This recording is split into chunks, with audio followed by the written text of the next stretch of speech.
Good morning and welcome to another fantastic edition of Plus Sports on Plus TV.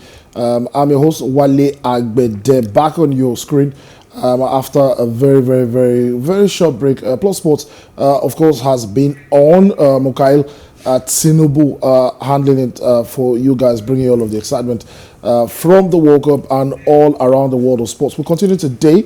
It's still the World Cup ongoing, and we have one finalist already confirmed that will be slugging it out with the other finalists will be confirming today at the Lusail Stadium in Doha on the 18th of December, that Sunday, in Qatar. There's a couple of other stories from other sports around the world, also from football, but away from the World Cup.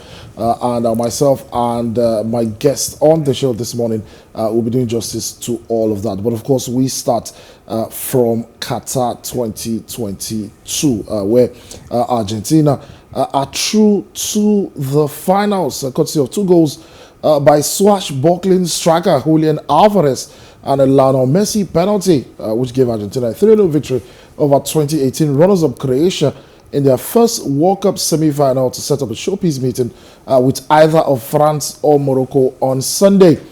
Messi puts Argentina ahead with a minute's penalty after goalkeeper Dominik Livakovic tripped Alvarez, who chased a simple ball, and the Manchester City forward then ran 50 meters, somehow kept on after 2 rebounds as defenders tried to tackle him to poke in the second goal 5 minutes later.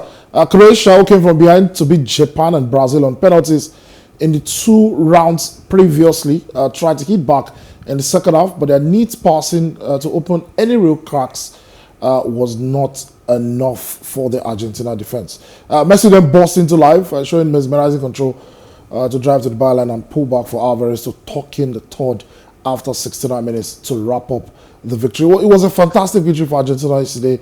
At the end of the game, the general feeling on social media and on some other conversation platforms around the world was that, look, this Argentine side are really good, considering how good Croatia have been to get to the semi-finals. And to touch on this, and of course more on the show, I have Osas joining me this morning. Good morning. Welcome to the show. Good morning. Thank you very much for having me. Fantastic. You look like a Croatian.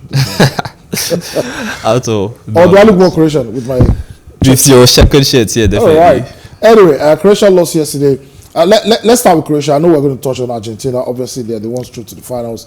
But it was a very at the end of the game, it wasn't a case of them necessarily feeling bad. Because it's been a fantastic 4.5 years for them. Got to the finals of the last World Cup, lost to France, semi-finals of this World Cup. And I think that from a Croatian perspective, they'll be gutted to have lost Argentina. But it wasn't a bad competition at all. Yes, definitely. I think their coach, Zlatko Dalic, came after the game and said, he told reporters that they lost fair and square. And many people are talking about how Morocco are the surprise team of this World Cup. I don't think many people expected Croatia to go this far in the tournament, and definitely to get to the last four teams of the World Cup. Luka Modric also turning up. The midfield, especially Modric, Brozovic, Kovacic, they all delivered, dragged their country. Remember, this is a country of just 4 million people. So to get to this stage of the competition is a massive achievement for them, definitely. Obviously, a country that has a population of just 4 million producing a team, and it's a fantastic team, a team of players. So Croatia played in their first World Cup in 1998. That's in France. And since then, they've been at different World Cups. They've produced some really interesting players. Dado Presso, Dario Sena, Davosuka. We all remember in that France 98 World Cup. Used to be at Real Madrid. But one player that we're going to touch on after we go on to see highlights from that game between Argentina and Croatia that I think epitomizes everything Croatia, right? Epitomizes the doggedness, the perseverance, and of course the sheer quality of an average Croatian player is Luka Modric. We'll be talking about him after we see the highlights from the game between Argentina and Croatia last night. Stick around.